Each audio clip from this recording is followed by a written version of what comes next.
What's going on, guys? Patrick here from PatrickLongRealty.com, powered by eXp Realty. And today we're going to be doing a market update for Oahu in February of 2022. We are definitely seeing a shift in the market. You're going to want to pay attention to some of these data points, which are going to help my buyers and sellers in making decisions when it comes to investing in real estate. So stick around to get all the details. See you on the other side.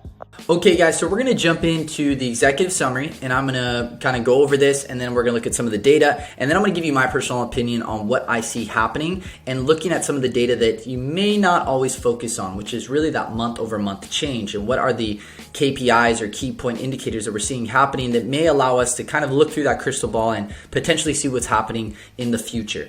So let's jump right into it. The single family home market continues to lag behind the condos and sales. So we're seeing more sales in condos than in single family homes, with single family home sales falling 7.3% compared to last February, while condo sales were up 9% year over year. Now again, they're kind of mixing things up with February and year over year, but generally speaking, what we're seeing happening, and most likely the reason why, is people are getting priced out of single family homes because the prices have gone so high and are going into the condo market, which is why we're maybe seeing more condo sales. Also, inventory for condos is up higher than for single family homes, which is why we're going to also see more sales in the condo market. Sparse inventory and sustained demand drove the median single-family home prices to a new record high of 1.125, up 22% from the same time last year, and 7.1% higher than the previous record of 1.050, set in August of 2021. The condo market saw a modest bump in the median sales price of $497, rising 8.6 from 1 year earlier. Now keep that in mind, that number 497, we're going to look back at that and look what the month-over-month change is. Now moving on, single family homes also saw a 55.2% of sales close above the original asking price, and most over asking deals occurring in that $800 to $1 million range. So that we're seeing that deals for single family homes are still going above asking, but more specifically in that $800 to $1 million range, which is where a lot of single family home owners or future owners are in. The condo market experienced a similar trend, with 37% of condo sales closing above the original asking price, with the majority occurring in that $400,000 to $700,000 range. In both markets, properties sold last month were on the market for a median of approximately 2 weeks or 13 days for the single-family homes and 14 days for condos.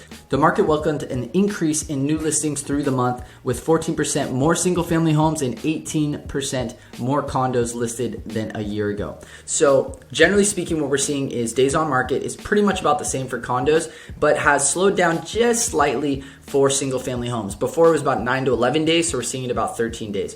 So generally speaking, what we're seeing happening here is that the market is still super hot, but it is not as hot, right? It's still, selling super fast within 2 weeks. Prices are still going up, but it's not as hot as it was before, which gives me a feeling or a KPI that we may start seeing a slowing down, because we are seeing more inventory come to the market, days on market increasing slightly, and this is all most likely happening because, number one, we have interest rates going up. Pretty much the Fed has said they're going to do it every single month, a quarter point for the rest of the year, which dilutes some of the affordability or buying power that sellers have for that monthly payment and what it reflects into, bringing us less buyers to the table, creating more days on market, and maybe not as high when it comes to over asking.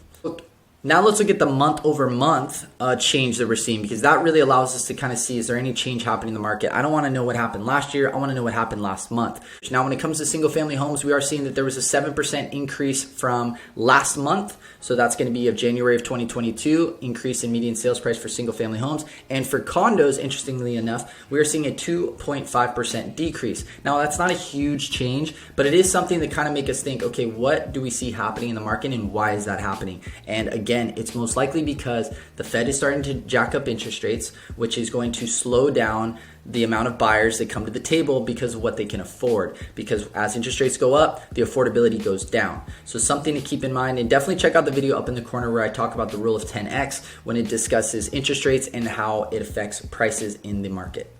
Now let's look at median days on market. Now, less days on market means that homes are selling faster and most likely selling for a higher price because there's a high demand. A lot of buyers are coming to the table. So what are we seeing here? We are seeing in the condo market that those days on markets are flattening. They're not going down, they're not going up. That's probably that 2.5% change, not a lot. And for single family homes, we are seeing that there's a slight increase in the days on market, meaning that we may see a slowdown in the single family home market. So something to keep in mind.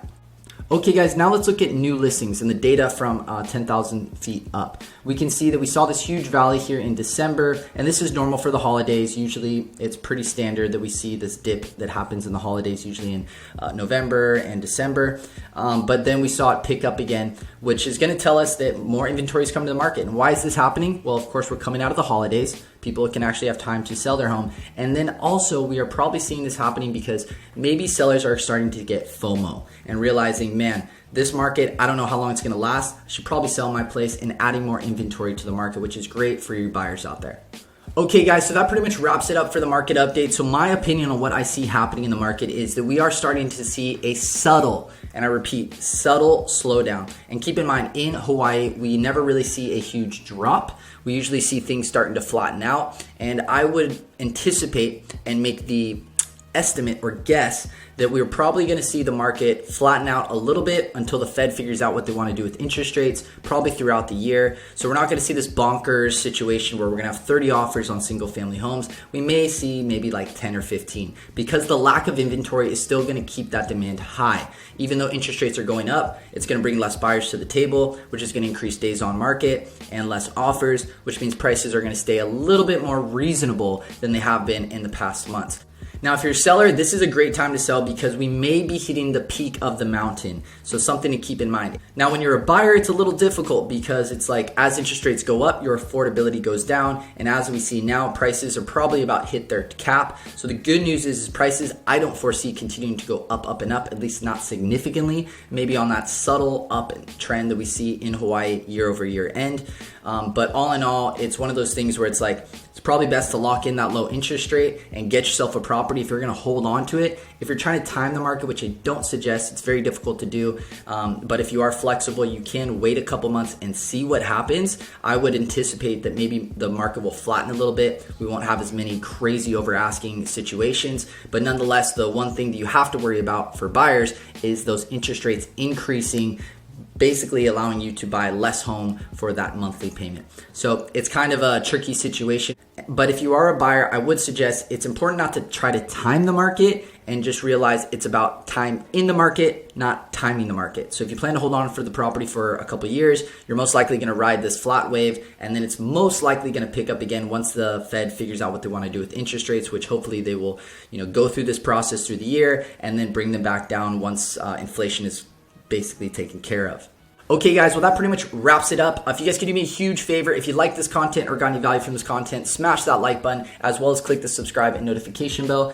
And I want to hear from you guys. What do you think is going to happen in this market? Are we going to see it flatten? Are we going to see it crash? Are we going to see it continue to go up? Put them in the comment section down below and let me know what you think. And then we'll come back in a couple months and see if you were right. So I hope you guys have a beautiful day. I'm Patrick, PatrickOnlineRealty.com, powered by eXp Realty. I'll talk to you soon. Aloha.